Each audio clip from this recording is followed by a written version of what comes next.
Vreme je da vam pokažem malo ozbiljnije stvari, da ne kažem old money. Hajde prvo počnemo od ovog paketa. U pitanju je Parajumpers jakna i ovo je možda jedna od najboljih stvari koje sam do sada kupio. Radite što si perfektan.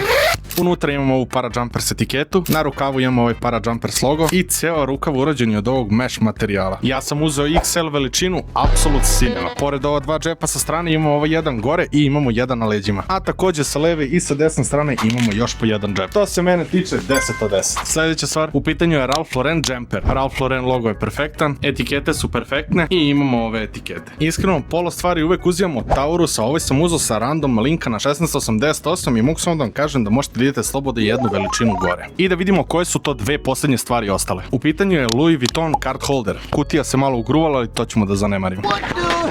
Dobijete ovako vrećici, dobijete ove Louis Vuitton papiriće, dobijete ovakvom papiru, a evo kako izgleda i card holder. Unutra imamo ovaj Louis Vuitton logo, imamo 4 slota za kartice i sa leve i desne strane možete da ubacite nešto. Takođe, kada zatvorite card holder, pozadi možete opet da stavite neku karticu. Iskreno, ako ne znate šta da dodate u svoj hol, odličan detalj. Hajde vidimo šta je posljednja stvar u ovom holu. U pitanju je Carhartt Dux koji već vidim da je fenomenalan. Imamo ove Carhartt etikete, na ovom levom džepu imamo Carhartt vezani logo, ziper je perfektan i unutra imamo ovaj Carhartt logo i celu unutrašnjost postavljena od nekog toplog materijala. Iskreno, ja sam veliki ljubitelj dukseva, tako da pošto je ovaj duks toliko debeo, ja u ovom duksu mogu apsolutno da prezimim celu zimu.